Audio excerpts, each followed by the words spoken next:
This is Women Hold Up Half the Sky. I'm your host for today, Amy Mustafa. And today we are joined by Eva and Deborah from Core Connexion, concisely described as a moving practice of presence. I think actually, in speaking with the two of you before, one of my favorite description was when you described it as a score, movement, guidance, and you exploring your own territory, I think is how Eva described it before. And you talked about the 8 keys for entering the practice.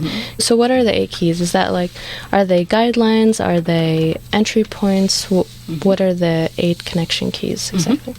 Our 8 core connection keys of aliveness and connection and wholeness, they are a structure that we base core connection on. And all of these keys can be entry points to a state of presence.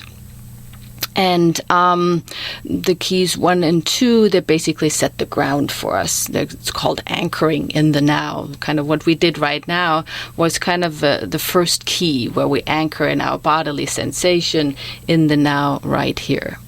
In key 2, we'll tap into our organic movement, our aliveness. Then 3 and 4 really taps into the uniqueness of our own movement and inner nature, and inviting all of us into that we can be unique, right? That we don't have to fit into a cookie cutter thing. Then keys 5 and 6 really provide the playfulness and the respect to really explore creatively your own movement or your own movement with another or with a group. Then key 7 is really important. It's really kind of the integrator of it all, because that is our inner witness.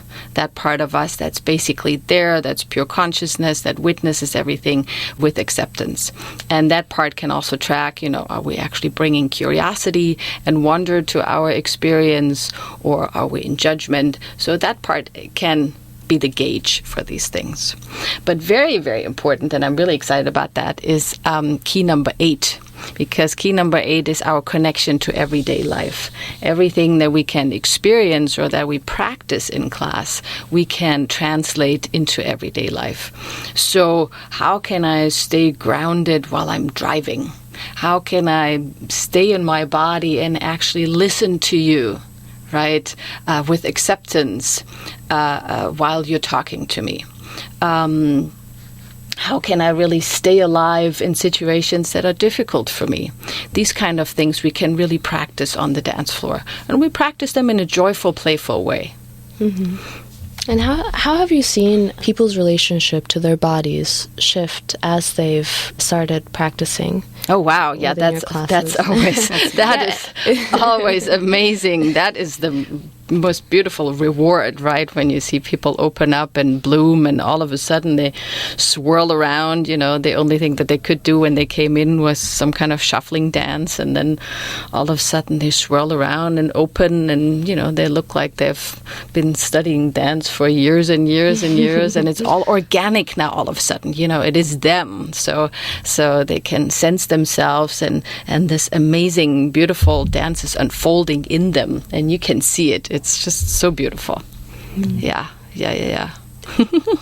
Well, you see it in your own body. I mean, I am back to the weight I was when I was a dancer, and I have worked through a lot of the traumatic and stressful things through the years that I used to move through my system and out of my system through dance. So it's such a healing process. I feel like I've come home to myself.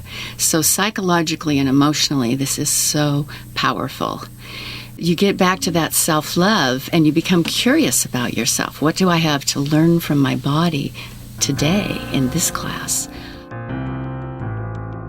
Also, you get more comfortable moving in relation to other people, both in the sense of having your own boundaries that are, that you respect and they respect, and also the joy of moving and the harmony of moving with others, and getting to know the incredible variety of humanity.